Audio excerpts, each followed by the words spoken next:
अस्सलाम वालेकुम, welcome to my channel one day. आज हम बात करेंगे व्हाट्सएप पे और माइक्रोसॉफ्ट विंडोज़ के ऊपर कि व्हाट्सएप और माइक्रोसॉफ्ट विंडोज़ के बानी कौन थे और व्हाट्सएप एंड माइक्रोसॉफ्ट विंडो कहाँ से और कैसे स्टार्ट हुआ। तो चलते हैं अपनी वीडियो की तरफ, अपने टॉपिक की तरफ।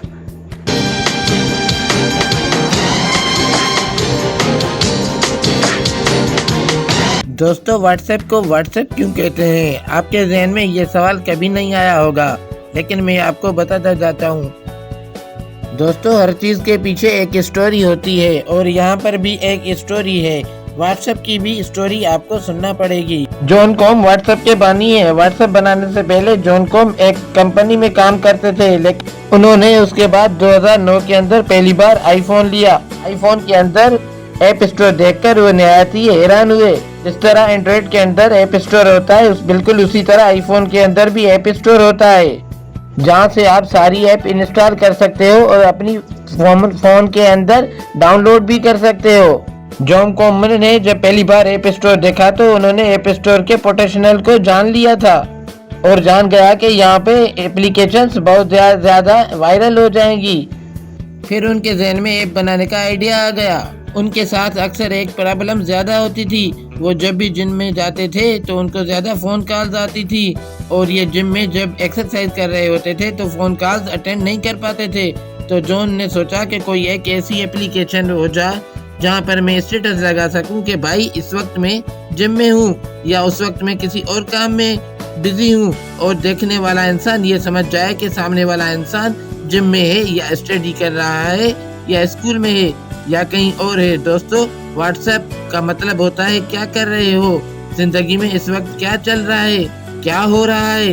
इसलिए इस वक्त जिम ये चाहते थे कि लोगों को व्हाट्सएप पूछना ही ना पड़े, लोगों को किसी दूसरी इंसान से पूछना ही ना पड़े कि तुम क्या कर रहे हो, बल्कि दूसरा इंसान अपनी दोस्तों के व्हाट्सएप के जरिए खुद ही बता दे कि वो क्या कर रहा है। दोस्तों, क्या आप जानते हो विंडोज को विंडोज क्यों कहा जाता है? विंडोज का मतलब तो खिड़कियां होता है। तो क्या आप अपने कंप्यूटर में खिड़कियां इंस्टॉल करते हो? फिर विंडोज का क्या मतलब होता है? इसलिए दोस्तों, हमें थोड़ा सा हिस्ट्री में पीछे जाना पड़ेगा। 1970 में कंप्यूटर इस तरह के नहीं हुआ करते थे जिस तरह के आज हैं। आज तो आपके पास ग्राफिकल इंटरफेस होता है, जिसकी मदद से आप किसी भी आइटम पर क्लिक करते हो और आपका प्रोग्राम रन हो जाता है।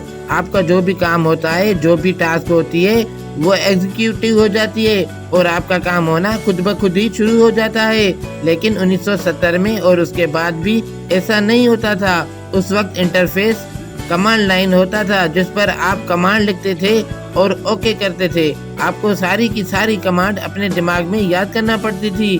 जेरॉक्स लैब के अंदर सबसे पहले ग्राफिकल यूजर इंटरफेस बना था। उसके अंदर एक रिएक्टेंगल शेप हुआ करती थी और उसी रिएक्टेंगल के अंदर आपकी सारी की सारी डेटा मौजूद हुआ करती थी, जिसको जेरॉक्स वालों ने विंडोज का नाम दिया हुआ था। माइक्रोसॉफ्ट वालों ने भी बिल्कुल ऐसा ही ग्राफिकल यूजर इंटरफेस बनाने की कोशिश की, जिसके अंदर जितनी भी एप्लीकेशन होती थी वो एक स्क्वायर के अंदर आती थी। इसी स्क्वायर को आप मिनिमाइज और क्लोज भी किया करते थे। जब माइक्रोसॉफ्ट वालों ने ये ऑपरेटिंग सिस्टम मुकम्मल कर लिया तो उनको विंडोज का नाम दिया गया था।